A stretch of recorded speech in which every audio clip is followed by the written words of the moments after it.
And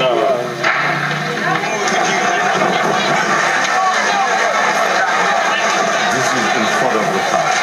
And as you say, even the palace itself crumbled. And that was a distribution of food in front of the National Palace. I see. And everybody was in line, lining up to receive some rice, beans, and oil so they can go on with life. But unfortunately, only 25% of the people who were waiting in line received some food. The other 75% didn't get anything. Why? Well, there wasn't enough. As you know, the earthquake hit Haiti, and all the stores were closed. And even if you have money, that didn't mean much because there wasn't food around to buy. So this footage that we're looking at that is unsteady is because it's being shot from the shoulder, walking through the people. That's correct. Because as I was walking and I was videotaping and the scene, and I said to myself, I would like to shoot until the end of the line. And it was a pretty long line, as you can see. Huh. There was no eruptions of fighting or anything over food or... No, those, as you can see, these people are well disciplined and staying in line, dignified in a way, and waiting for their turn. There was a little small incident. This was until one of the troops of the United Nations shot in the air, or then he shot directly gas to the public, and there was a little interruption there. Now, while we're looking at this footage of the lines waiting for food, what about the hospitals and the medical care? Where were they in regards to the palace? And how were they being treated? They are within the same vicinity, by the way, and not that far. L'Hôpital Général, in English, General Hospital, and which is the main hospital in Haiti. And I did go there, and we even brought some supplies for some doctors. And the morgue of Port-au-Prince also is there, inside the same vicinity of the hospital. I visited the morgue, and I saw a lot of decomposed, crushed bodies of earthquake victims laying down in the morgue. So the hospitals were not well supplied and equipped, by the way, at the time that I visited the hospital. How did you get to Port-au-Prince? Did you land in Haiti, or did you land in the Dominican Republic? Yeah, unfortunately at that time, there was not any direct flight from JFK to Port-au-Prince. So I had to go to Santo Domingo, Dominican Republic. From there, I took a bus that drove us for about 9 hours. So we crossed the border of Port-au-Prince, of Haiti, and until we get to Port-au-Prince. So as we were entering the capital, and as I tell you, it was unbelievable. Total destruction, total devastation. How is your family? My family is in Carrefour, and they are fine. But they survived the worst. They survived, the exception of my two cousins, who were at that school in Port-au-Prince. What happened to them? Well, both died. Again, the name Eugenia Bounot and Mylène Vilsaint, and they lost their lives, and they were young. One was 23, the other one was 29. My. And these lines were made every day, lining up for just a little bit of food. What were they getting? Not even every day. I mean, no. Not even every day.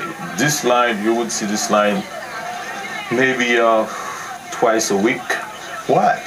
And what would they get? A pot with a little food in it, or what?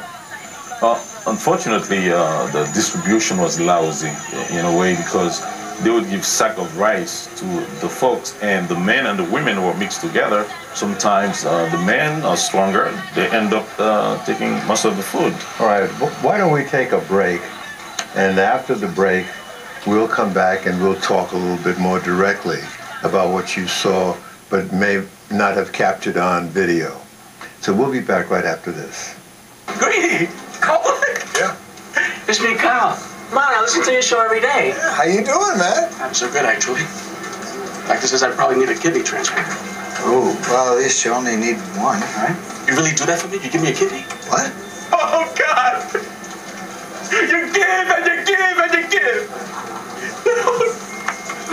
Spend time with the guys. Mike and Mike in the morning. Weekdays, 6 to 10. 1050 ESPN, New York. The New York International Auto Show. This year, check out 3 ride and drive events from Jeep, Kia, and the new Electric Vehicle Pavilion. The New York International Auto Show, April 2nd through the 11th at the Javits Center. Years ago, I left cable for this. I thought it would be a better deal with lots more programming. The times have changed, so I've changed too. Every month, thousands of Dish and DirecTV customers are coming back to Optimum. With IOTV, I get everything I never got with satellite. Over 100 channels of free HD, including every HD game of all 9 New York sports teams. Thousands of on-demand shows I can watch at any time.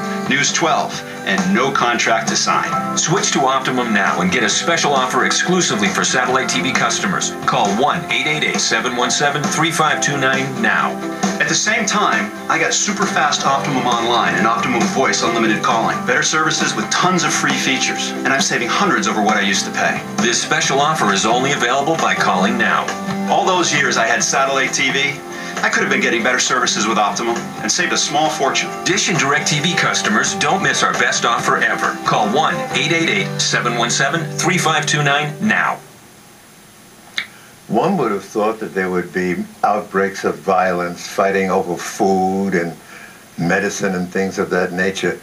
You didn't see much of that. No, I didn't witness that the time that I was there. And it was orderly, and you would think that the police force was non-existent at the time. Really? So the people had to behave and really discipline themselves to survive in that condition. Now, we were getting reports up here that the number of deaths was great. And my question is, what about facilities to pick up the corpses so that, you know, things didn't get rancid and the odor and insects? Sure. And the smell of death was everywhere. And when I get there, and there were still bodies trapped, and as I'm speaking right now, bodies trapped under the rubble. And when I get there, there's a total of, they say, about 250,000 people died in this earthquake. When I went to Port-au-Prince, the entire 3 million inhabitants of Port-au-Prince were sleeping in the streets. My. I was no exception. My friend and I, Sophia, we slept in the street for 7 days because no one would dare stay in any house because there were cracks all over and they could have fallen down. Collapsed any time. So right now, if you extrapolate those numbers out of those who have left Port-au-Prince to live in the provinces, we could say currently there are about over 1 million homeless people in Port-au-Prince at this present time. How do they eat? Well, they get shelter. They're just living out in the open, eh? Well, the international community, you know, has brought a lot of relief. And as you can see here in the United States, half of the households in the United States of America have contributed to the earthquake relief. And the Americans have been very generous. And as a matter of fact, the entire world have come to Haiti's help, assistance. But they survive based on food distribution from Red Cross, from UNICEF, from Yele Haiti of the Haitian Star, Wyclef Jean, and other organizations such like the organization that I traveled with, Women Beyond Survival, of my friend Sophia Sarkins, So we did bring some food, some medical supplies. As a matter of fact, I used my own hand to apply first aid care